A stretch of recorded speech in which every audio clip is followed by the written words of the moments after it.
Chef. நம்ம இன்னைக்கு பார்க்க போகிற ரெசிபி என்னன்னு பார்த்தீங்கன்னா ஸ்வீட் பிரெட். ஆமாங்க, நம்ம இன்னைக்கு பிரெட் வச்சு தான் ஸ்வீட் பண்ண போகிறோம். இது பார்க்கறதுக்கு ரொம்ப சூப்பராக இருக்குது இல்லைங்க. பார்க்கறதுக்கு மட்டும் இல்லைங்க, சாப்பிடவும் ரொம்ப டேஸ்டியாக இருக்கும். ஸோ வீடியோ ஸ்கிப் பண்ணாமல் பாருங்கள். நம்ம வீடியோக்குள்ளே போகிறதுக்கு முன்னாடி இந்த சேனல் சப்ஸ்கிரைப் பண்ணாமல் இருந்தீங்கன்னா மறக்காமல் சப்ஸ்கிரைப் பண்ணிடுங்க. பக்கத்தில் இருக்க பெல் ஐக்கானையும் ப்ரெஸ் பண்ணிடுங்க. வாங்க நம்ம இப்போ எப்படி பண்ணுறதுன்னு பார்க்கலாம். ஸ்வீட் பிரெட் பண்ணுறதுக்கு நம்ம ஃபஸ்ட்டு பாகு காய்ச்சிக்கலாம். அதுக்கு இந்த மாதிரி சுகர் ஆட் பண்ணி சுகர் முங்குற அளவுக்கு நம்ம கொஞ்சம் தண்ணி ஆட் பண்ணிக்கலாம். ரொம்ப பாவு மாதிரி காய்ச்சணுன்ட்டு இல்லைங்க, நமக்கு இந்த சர்க்கரை கரையிற அளவுக்கு தண்ணி கொதிச்சா போதும். பாருங்கள், தண்ணி கொதிச்சிருச்சு. இப்போ நான் தண்ணியாக எடுத்து ஒரு பவுலுக்கு மாற்றி வச்சுக்கிறேன்.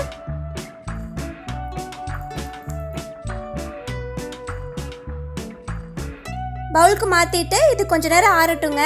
அதுக்குள்ளே நம்ம ப்ரெட்டை ஸ்லைஸ் பண்ணி எடுத்துக்கலாம்.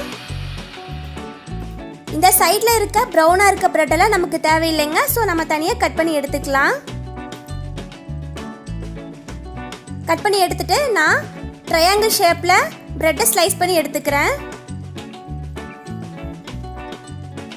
பாருங்கள், இந்த மாதிரி சின்னதாக ட்ரையாங்கிள் ஷேப்பில் ஸ்லைஸ் பண்ணி எடுத்துட்டேன்.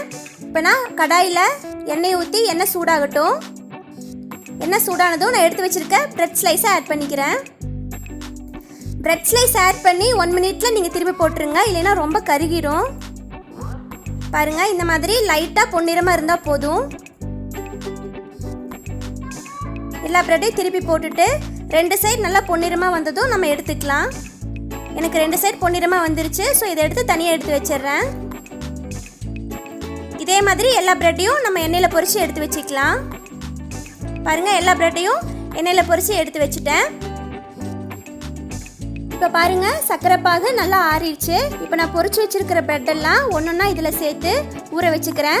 ரொம்ப நேரம் ஊற வைக்கணுன்ட்டு அவசியம் இல்லைங்க, ஒரு 2 மினிட்ஸ் ஊற வச்சா போதும். ஏன்னா ப்ரெட்டு வந்து சர்க்கரை பாகு சீக்கிரம் உறிஞ்சிக்கும்.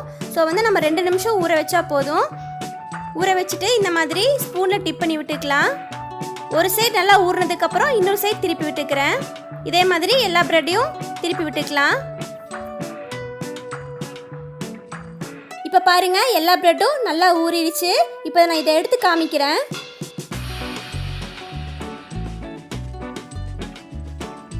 பாருங்கள், சூப்பராக ஊறிடுச்சு.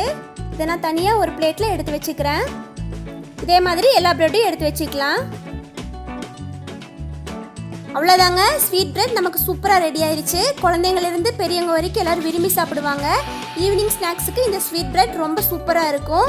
நீங்களும் இந்த மாதிரி ட்ரை பண்ணி பாருங்கள். ட்ரை பண்ணி பார்த்துட்டு எப்படி இருந்துச்சுன்னு கமெண்ட்டில் சொல்லுங்கள். உங்களுக்கு இந்த ரெசிபி பிடிச்சிருந்துச்சுன்னா லைக் பண்ணுங்கள், ஷேர் பண்ணுங்கள், கமெண்ட் பண்ணுங்கள். மறக்காமல் சப்ஸ்கிரைப் பண்ணுங்கள். பக்கத்தில் இருக்க பெல் ஐக்கானையும் ப்ரெஸ் பண்ணுங்கள். அப்போ தான் நான் டெய்லி போடுற அப்டேட்ஸ் எல்லாம் உங்களுக்கு நோட்டிஃபிகேஷனாக வரும். தேங்க்ஸ் ஃபார் வாட்சிங்.